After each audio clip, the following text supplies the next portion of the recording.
While my opponent believes phones should be completely banned in schools, I believe that position ignores both the reality of modern life and the benefits that phones can provide when they are used responsibly with proper rules.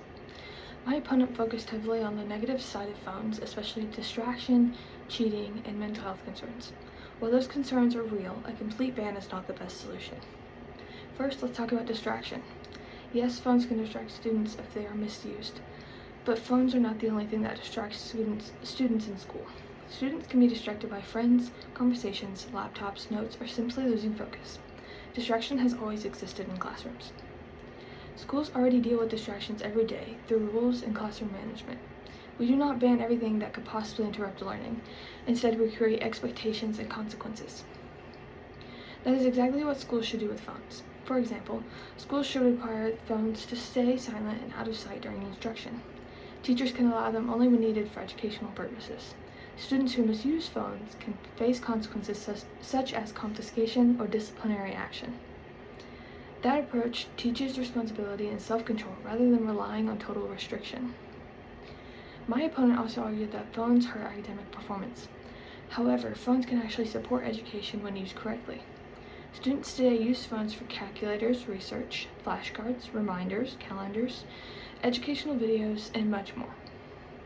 Earlier, I mentioned a 2024 study published through a ARXIV called Mobile Phones in the Classroom and Student Engagement. That study found that when phones are used in structured academic activities, student participation and motivation increased. That is important because it proves phones themselves are not automatically harmful. The real issue is how they are used. Technology is already part of education. Many assignments, quizzes, and classroom systems are digital now. Instead of completely banning phones, schools should teach students how to use technology productively and responsibly. My opponent may also argue that students use phones to cheat, but cheating existed long before smartphones. Students cheated with paper notes, copied homework from classmates, whispered answers during tests, passed notes along before phones existed. The existence of cheating is not new. Schools solve cheating by supervising students, enforcing academic integrity rules, and creating consequences for dishonest behavior. If phones are banned because some students might cheat, then by that logic, many other classroom items could also be banned. The problem is not the phone itself, the problem is misuse. And misuse should be addressed with rules and accountability. Another argument my opponent brought up was mental health. Mental health is absolutely important, and excessive phone use can sometimes contribute to anxiety, lack of focus, or social pressure.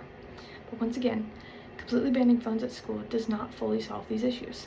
As I mentioned earlier, a 2025 study published in the Lancet Regional Health Europe found that restrictive school phone policies did not significantly improve student well-being, mental health, or classroom behavior. That means the research does not support the idea that total bans are a magical solution. The healthier approach is teaching balance, moderation, and responsible technology habits. Students are going to use phones outside of school no matter what policies exist. Schools should help students learn discipline and appropriate use instead of simply removing phones completely during the school day. Another major issue my opponent overlooked is safety and communication.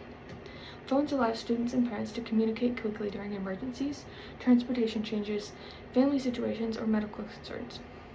In today's world, many parents feel safer knowing their child has a phone available if needed. Now, I want to make something very clear. I'm not arguing that students should freely text during lectures or scroll social media during class. That's not my position. My position is that students should be allowed to have phones with clear restrictions and reasonable expectations. For example, phones should stay silent during instruction. Phones should remain in backpacks, lockers, or classroom phone holders. Teachers should approve academic use. Phones should never be used during tests. Students who misuse phones should face consequences. Limited use could be allowed during lunch, breaks, or emergencies. That is a balanced and realistic policy. A complete ban, on the other hand, treats all students as incapable of responsibility. And honestly, that does not prepare students for real life. Eventually, students will graduate. In college, professors will not take phones away at the door. In the workplace, employers expect people to manage distractions professionally and respectfully. Students need to learn those skills before entering adulthood. School is not about memorizing information, it is also about preparing students for life. Banning phones completely avoids teaching responsibility. Managing them teaches responsibility. My opponent argues that banning phones creates a better learning environment, but the real world is full of technology. Schools should reflect reality while still maintaining structure and discipline. Even UNESCO, in its Global Education Monitoring Report, stated that smartphones should only be used in schools when they clearly support learning. That means major educational organizations are not necessarily calling for complete bans. They support controlled and purposeful use, which is exactly the position I am defending today. At the end of the day, this debate is not about whether phones exist. They do. The question is whether schools should teach students how to use technology responsibly or simply remove it entirely. I believe rules, structure, accountability, and balance are far more effective than total bans. For all these reasons, phones should be allowed in schools with rules. Thank you.